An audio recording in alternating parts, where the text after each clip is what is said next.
राधे राधे। मैं हूँ वेद और आप देख रहे हैं मेरे साथ कान्हा का ब्रज। कान्हा के ब्रज में हम आपको कान्हा के ब्रज के जो दर्शनीय स्थल हैं उनके सीधे तौर पर दर्शन कराते हैं। और आज हम एक ऐसा स्थान आपको दिखाने जा रहे हैं जो भगवान श्री कृष्ण की बजाय भोलेनाथ से जुड़ा है। आप कहेंगे कि कान्हा की नगरी मथुरा में भोलेनाथ का क्या काम। तो आपको बता दूं, जब भगवान श्री कृष्ण का जन्म हुआ तो उनके दर्शन के लिए बड़े बड़े देवता सभी यहाँ उनके दर्शन के लिए आए। तो ऐसे में भोलेनाथ से भी नहीं रहा गया और वो भी यहाँ भगवान श्री कृष्ण के दर्शन करने आए। तो मैया यशोदा को जब भोलेनाथ को मैया यशोदा ने देखा तो उन्हें बड़े भोलेनाथ से देखकर डर लगा। उनके गले में नरमुंडों की माला, सर्प लपेटे हुए, तो उन्हें लगा ये तो इससे मेरा लाला डर जाएगा, तो उन्होंने दर्शन नहीं करने दिए। तब भोलेनाथ ने इस स्थान पर वर्षों, हजारों वर्षों तक तपस्या की और इसे कहते हैं शिवताल।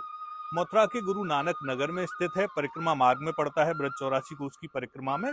और यहाँ से परिक्रमा का सिलसिला शुरू होते हुए मधुबन पहुंचता है। आप इस तालाब की ऐतिहासिकता देखिए, ये बेहद प्राचीन पौराणिक तालाब है और इसकी सुंदरता जरा एक क्षण आप देखिए। इसका बनारस के राजा पटनीमल द्वारा सौंदर्यीकरण कराया गया लगभग 300 वर्ष पहले। अब थोड़ा रखरखाव का यहाँ पर अभाव है, लेकिन इसकी सुंदरता देखते ही बनती है। इसके मेहराबदार देखिए, बुर्ज देखिए, यहाँ पर पक्षी दाना चुगते रहते हैं। यहाँ कभी भोलेनाथ ने हजारों वर्षों तक तपस्या की और बताते हैं कि पहले ये पूरा शिवताल जो क्षेत्र है, भगवान शिव की तपस्थली जिसे कहा जाता है, वो यहाँ पूरा चारों तरफ कदम्ब के पेड़ों से ढकी हुई थी और यहाँ बड़ी सुगंधित वायु चलती थी और बहुत अच्छा रमणीक वातावरण था। आज यहाँ शिवताल के हम आपको दर्शन कराने आए हैं। आप जब तक शिवताल के दर्शन कीजिए, फिर हम सीधे आपको महाराज जी से रूबरू कराएंगे। वो शिवताल के इतिहास की, पौराणिकता की, शिव जी ने कैसे तप किया, कैसे कृष्ण जी से मिलने आए और उसके बाद क्या हुआ, वो पूरी कथा सुनाने के लिए आपको सीधे महाराज जी के पास लिए चलते हैं।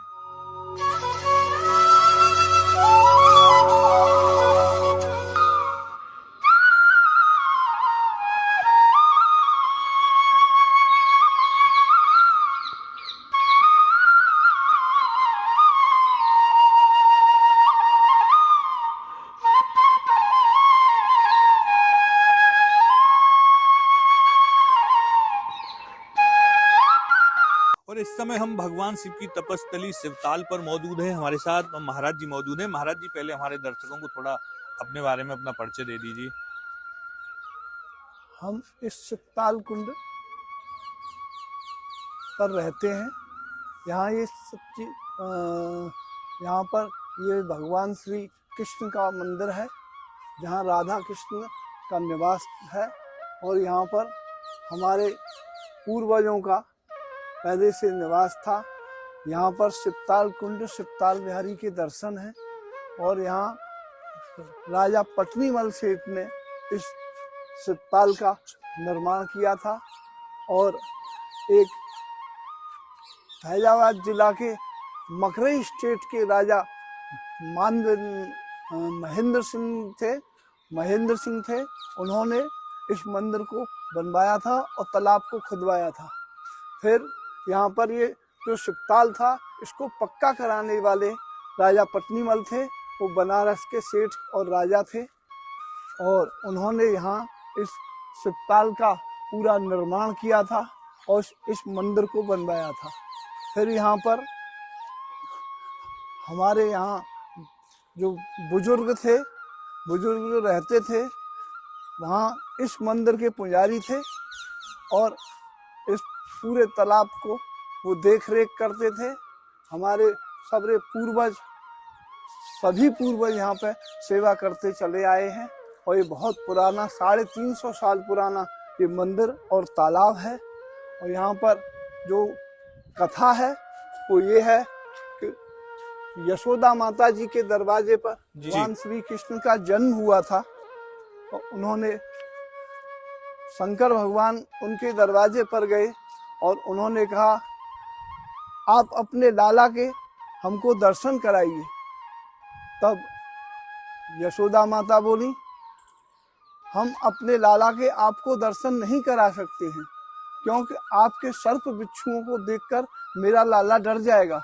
मैं इसलिए अपने लाला के दर्शन नहीं कराऊंगी। काफी आग्रह करने के बाद उन्होंने अपने लाला के दर्शन नहीं कराए, तो शंकर भगवान यहाँ तपस्या करके बैठ गए। अच्छा, कौन से स्थान पर महाराज यहाँ पर इस जगह पर जिसको सप्ताल कहते हैं हम? ये सिप्ताल कुंड है और सिप्ताल बिहारी के दर्शन है जी। यहाँ पर ब्रज 84 कोष की जब परिक्रमा लगती है तो इसी स्थान पर पहला कुंड और पहला दर्शन है। यहीं पे पहला मुकाम है जो अब मधुबन में पड़ने लगा, पहले यहीं पे था।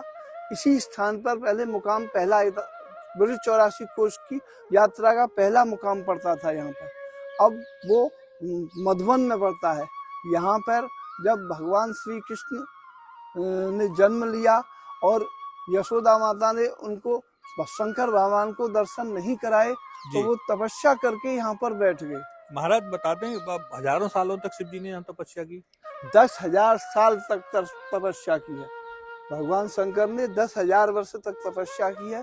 तब उनको एक यशोदा माता को आभास हुआ कि कोई चमत्कारी योगी हमारे दरवाजे पे आए थे और हमने उनको निराश करके भेज दिया और उनको दर्शन नहीं कराए, तो वो फिर अपने लाला को लेकर इसी स्थान पर आई। अच्छा।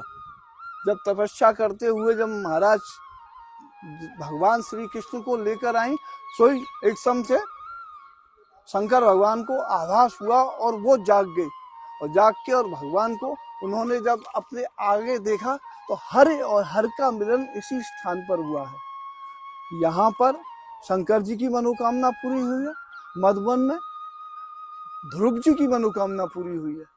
वहाँ पर ध्रुव जी को भगवान ने दर्शन दिए हैं, यहाँ शंकर जी को भगवान ने दर्शन दिए हैं। हरि और हर का मिलन इसी स्थान पर हुआ है। तो अगर महाराज देखा जाए तो ये सिप्ताल कितने साल पुराना है? जब शिव जी तपस्या करने आए थे तो वो कितने समय पूर्व की बात रही होगी? ये पहले तो यहाँ पे ये गर्ग संहिता में इसका लेख है जी, और इस मंदिर को बने हुए 350 साल हो गए। इस मंदिर को बने हुए? हाँ, जो यहाँ का लेख है उसको देखते हुए राजाओं ने इस मंदिर को और सिप्ताल को बनवाया था। जी, उस स्मृति में कि शिव जी ने यहाँ पे तपस्या की थी। लेकिन जब शिव जी तपस्या करने आए होंगे तो वो तो द्वापर युग की बात रही, वो तो करीब 5,000 साल पहले की बात है, बताते हैं। जरूर 5,000 साल पहले की बात तो उसका कुछ उल्लेख कहीं मिलता है कि जब स्थान ये कैसा रहा होगा जब शिव जी यहाँ शिव जी ने इस स्थान को ही क्यों चुना तपस्या के लिए? क्योंकि जन्म स्थान पास में ही था। हाँ, उसके बाद यहाँ पर तपस्या करने बैठ गए। दर्शन भी श्री कृष्ण जी ने यहीं दिए? यहीं यशोदा माता अपने लाला को लेकर यहीं पे आई थी और भगवान को शंकर भगवान को दर्शन यहीं पे भगवान के प्राप्त हुए। कृष्ण भगवान के यहाँ पर उनको दर्शन प्राप्त हुए। महाराज ये यहाँ पर कुछ पग बने हुए हैं, इनका कोई इतिहास है? पैर के जो चिन्ह बने हुए हैं यहाँ पर? ये भगवान श्री कृष्ण के चरण है। अच्छा, भगवान श्री कृष्ण के चरण है। ये यहाँ पर 12 द्वारी बनी हुई थी। अच्छा, इसी जगह जो इसकी 4 दीवारी है, इसको 12 दीवारी कहते हैं। 12 द्वारी बनी हुई थी। 12 द्वार थे इसके जी, तो उसमें ये चरण रखे हुए थे। फिर उन चरणों को यहाँ पर विराजमान कर दिया क्योंकि प्राचीन स्थान है, तो यहाँ पर ये चरणों को श्री कृष्ण के चरणों के प्रतीक हैं जब वो यहाँ दर्शन देने भोलेनाथ को आए। जी जी। तो महाराज अगर हम आपने बताया कि भोलेनाथ आए, उन्होंने तपस्या की, फिर शिव जी ने दर्शन किए, तो उसके बाद 10,000 वर्ष तक शिव जी को उनके दर्शन के लिए इंतजार करना पड़ा? पहले तो ऐसा ही होता था, हजारों वर्ष आदमी तपस्या करता था तब उसको फल प्राप्ति होती थी, चाहे भगवान ही क्यों ना हो, भगवान के दर्शन। हकीकत बात है, हकीकत बात है। तो जब शंकर भगवान कोई प्रण और प्रतिज्ञा करते हैं तो समय तो फिर उसको लगता ही, तभी भगवान की प्राप्ति होती है। इस स्थान की अगर हम बात करें तो आज अगर हम इस स्थान को देखते हैं तो निश्चित तौर पे ऐसा लगता है कि कभी ये बेहद सुंदर रहा होगा। आप देख सकते हैं इसकी जो बनावट है, जो प्राचीनता इसमें झलकती है, जो सौंदर्य इसमें झलकता है, वो दिखाता है कि अब भले ही ये इतना आकर्षक ना लगे क्योंकि साफ सफाई का अभाव है, तो इसमें कहीं पीड़ा होती है कि इतना पुराना स्थान, भगवान भोलेनाथ की तपस्थली, और भगवान श्री कृष्ण यहाँ स्वयं उन्हें दर्शन देने आए, तो उसकी ये दशा देखकर कुछ लगता है? ये यहाँ पे पूरी रास लीला है, पूरी यहाँ पे आकृति बनी हुई थी। उसके मैं चिन्ह आपको अपने मंदिर में दिखा सकता हूँ। अच्छा। जैसे पहले बनी हुई थी 12 दीवारी पर चिन्ह बने हुए होंगे। इसी दीवारी पे अच्छा, पूरे चारों तरफ भगवान की लीलाएं बनी हुई थी यहाँ पे, मतलब चित्रकारी जिसको कहते हैं। जो राजा पटनीमल ने बनवाया था उस समय बनी हुई थी वो। जी जी। नहीं, अभी ये समझ लो कि ये जब यहाँ पे इस तालाब का सफाई हुई थी, रमेश बाबा ने यहाँ पे करवाई थी। बरसाने के यहाँ रमेश बाबा थे, तो उन्होंने इसको सब कुछ तछवा के और फिर दोबारा से बनवाया था। इसका पूरा उदाव करवाया था। ये जैसे आप इस बुर्जी को देख रहे हैं, इसके नीचे एक एक बुर्जी और है। अच्छा, ये जो बुर्जी का ये पहला मंजिल हमें जो दिख रहा है, हाँ हाँ, इसके नीचे एक मंजिल सेम ऐसी इसके नीचे है। तो इतना इसमें पानी है, मतलब बहुत गहरा है जी। इस समय भी इतना पानी है, इतना गहरा है। पहले कहते थे हमारे बाबा इसमें हाथी डूब जाते थे। अच्छा। अब हमने अपनी आंखों से जो देखा था, जब इसकी एक मंजिल कीचड़ से निकली जी, तो फिर उसके आगे भी सीढ़ी दिखाई दे रही थी। अच्छा, एक मंजिल के अंदर भी एक मंजिल जब पूरी, जैसी ये बुर्जी बनी हुई है, ऐसी एक बुर्जी और निकली इसके अंदर से। हमारे पूर्वजों ने भी नहीं देखी थी, क्योंकि कभी खाली नहीं हुआ होगा। हाँ, तो कभी खाली नहीं हुआ, और होता भी था तो जो नीचे की बुर्जी है उसकी थोड़ी थोड़ी आकृति खाली होती थी, पूरी कभी खाली नहीं हुई, क्योंकि काफी कीचड़ हो गया था। महाराज, इसमें पानी कहाँ से आता है इस ताल में? पानी यहाँ से पहले इसमें दगरा था ये, हाँ, तो भूरा पानी आता था बरसात का। अच्छा, खाली बरसात का। जी। आज भी बरसात के पानी से ही भरता है ये। तो कुछ ऐसे लोग थे जिन्होंने ये सब मतलब पूरा बंद कर दिया, पानी आना बंद हो गया, तो ये पूरा ऊपर से पानी आता है। सारे ये जो बिल्डिंग है नहीं, ये सब बनवा लिया आदमियों ने। तो जो पानी के स्रोत थे पानी के अब यहाँ पर जैसे अब खाली होगा तो एक मोरा इधर से था और एक मोरा इधर से था। ये बताते थे यमुना जल आता था शिवताल के लिए? नहीं, यमुना जल तो नहीं आता, बरसात का ही पानी आता। अच्छा, बरसात का ही पानी आता था इसमें, क्योंकि यमुना जल आने का तो कोई स्रोत हमने कभी सुना भी नहीं था। सिर्फ बरसात के पानी से ही भरा जाता था जी। अब जब रमेश बाबा ने इसका उदाव कराया था तो उनका ये था कि जो यहाँ पे पानी भरा जाए उसका मतलब बोरिंग हो, बड़ी वाली बोरिंग हो, और बोरिंग होने के बाद में वो पानी पूरे कॉलोनी में सप्लाई हो, नल के द्वारा वो सफाई हो, और फिर वो पानी फिर कुछ ऐसे यहाँ हमारे चाचा वगैरह थे कि जिन्होंने अपने स्वार्थ के लिए इसको रोक दिया काम को। चलिए, वो अलग विषय रहा। ये भी बहुत, अगर आप डालते हैं फेसबुक, कहीं भी सुनते हैं इसके बारे में, शिवताल की अगर हम जिक्र करते हैं तो हालांकि हम किसी अंधविश्वास को बढ़ावा देना नहीं चाहते हैं, तो बताते हैं यहाँ भूतों का भी वास है। यकीन इसलिए नहीं होता कि शिव के अधीन शिव जी जो हैं वो तो सभी भूतों के स्वामी हैं, तो उनकी तपस्थली पर भूत अगर आएंगे भी तो करेंगे क्या? किसी भक्त को परेशान करने तो नहीं आएंगे। इसको आप कहाँ तक सही मानते हैं कि जहाँ भूतों का वास है? हम इतना सा भी सही नहीं मानते हैं, क्योंकि हमारे बच्चे यहीं पैदा हुए हैं, यहीं हम बसे हैं, यहीं हम पैदा हुए हैं, और हमारे बच्चे सब कुछ खाना वगैरह, सब कुछ मिठाई वगैरह लेके यहाँ पे खेलते हैं। कभी किसी का कोई नुकसान नहीं हुआ। और हमारे बच्चों का जब यज्ञोपवीत संस्कार हुआ था तो हमने यहीं पे पूरा भंडारा करवाया था। 10,000 आदमी का भंडारा हुआ था जी। इसमें चारों तरफ इसी पे भोजन हुआ था। हाँ जी। तो बहुत अच्छी सजावट भी हुई थी और बहुत अच्छा कार्यक्रम था।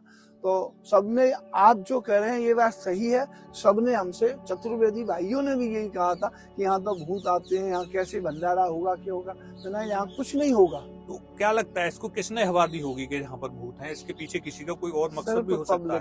पब्लिक का, क्योंकि यहाँ पे ऐसा कोई भी साल नहीं जाता जो 2-4 आदमी न डूबते हो न मरते हो, क्योंकि वो तो गहराई है। जो हाँ। तैरने वाला आदमी पानी में उतरेगा तो निश्चित तौर पर डूबेगा। बच्चे भी मतलब खेलते खेलते कूद जाते हैं।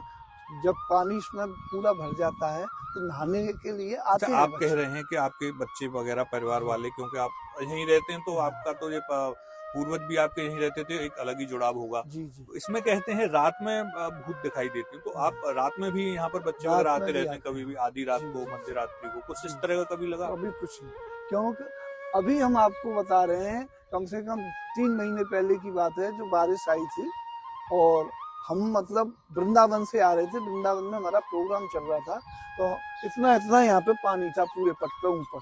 जी, इतना पानी से भर हाँ, चुका था ये। और इधर इतना तेज भाव चल रहा था, तो वहां से हम आते तो कम से कम कमर कमर पानी होता।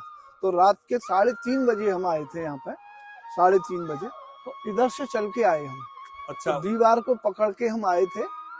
हमको कोई खतरा महसूस नहीं हुआ, ना हमको कोई डर लगा, क्योंकि हम बचपन से ही यहाँ रहते आए हैं और बचपन से ही हमने मतलब यहाँ पे अपना माहौल देखा है, एकदम फर्स्ट क्लास देखिए ये उन लोगों के लिए जवाब है जो शिवताल को कहते हैं कि शिवताल पर भूत रहते हैं। यहाँ के पुजारी जी महाराज हैं, इनका बचपन यहीं बीता है। आपका बचपन यहीं बीता है। एक सवाल इसमें से भी निकल के आता है, बचपन में आप जब आपने देखा होगा तो उसकी कैसी स्थिति थी तालाब की? इसी तरह का था या कुछ बदलाव हो गए? नहीं, बदलाव था।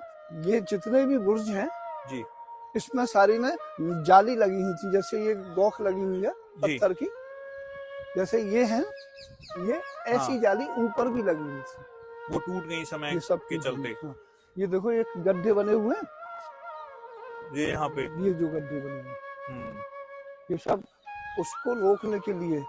अच्छा, ये जो निशान है, ये जो आप कह रहे हैं, ये जालियों के निशान है? नहीं नहीं, ये तो जोड़ है, पत्थर को जोड़ा गया है। ये जालियों के निशान है, यहाँ जालियां लगी हुई थी, यहाँ जालियां लगी हुई थी ये चारों तरफ, ताकि कोई गिरे ना इसमें। ये देखो, ये जो खूंटी सी दिखाई दे रही है हाँ, आपको, वो भी खूंटी, इस पर पत्थर लगा हुआ था। पत्थर में ऐसे खाने से बन रहे थे, ताकि कोई इसमें देखे तो गिर ना जाए, उसको हाँ, सावधानी बस पूरी इसलिए बने जैसे हुए थे। गौख लगी हुई है, वो गौख लगी हुई है, ये अच्छा, गौख लगी हुई है, ऐसे लगी। वो निशान टूट गए तो अब इसमें से लोग गिर भी जाते हैं, तो वो जी, फिर जी। इसलिए लोग कहते हैं कि भूतों का वास है यहाँ जी, पे, जी। उस तरह की चीजें चलने लगी।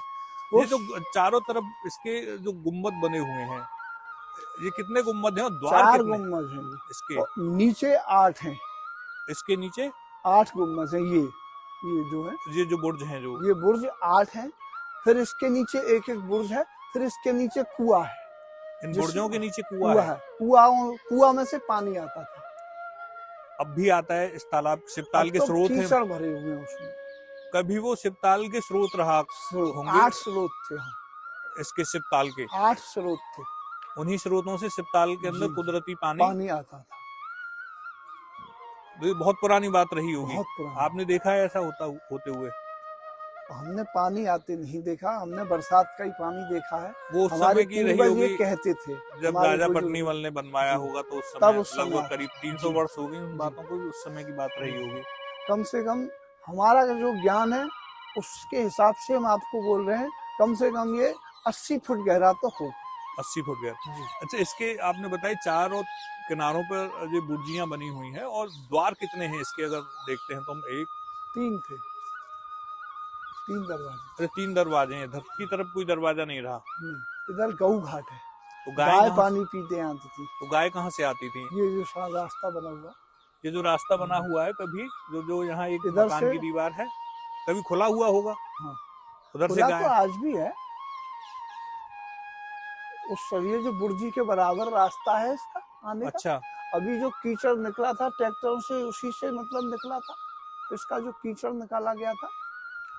तो ये महाराज जी ने हमें बताया शिवताल के विषय में कि यहाँ शिव जी का जो तपस्थली है, शिव जी ने यहाँ पर करीब 10,000 साल तक तपस्या की, तब जाकर उन्हें बाल कन्हैया के माँ यशोदा ने दर्शन करने दिए, और कन्हैया जी को लेकर यशोदा मैया यहीं पर आई, यहाँ उन्होंने दर्शन कराए। इन्होंने बताया कि इतना प्राचीन स्थल है, 300 साल पहले राजा पटनीमल ने इसका जीर्णोद्धार कराया, और उससे पहले भी इस तालाब का निर्माण इन्होंने बताया कि कौन से राजा, आपने बनारस के राजा बताए, उन्होंने उनके द्वारा इसका करवाया गया, इसको निर्माण कराया गया।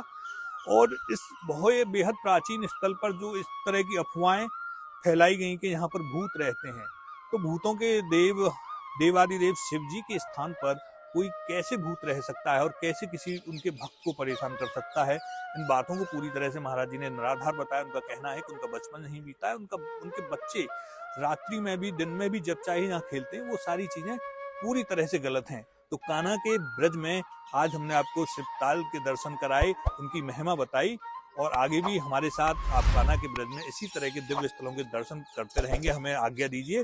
राधे राधे।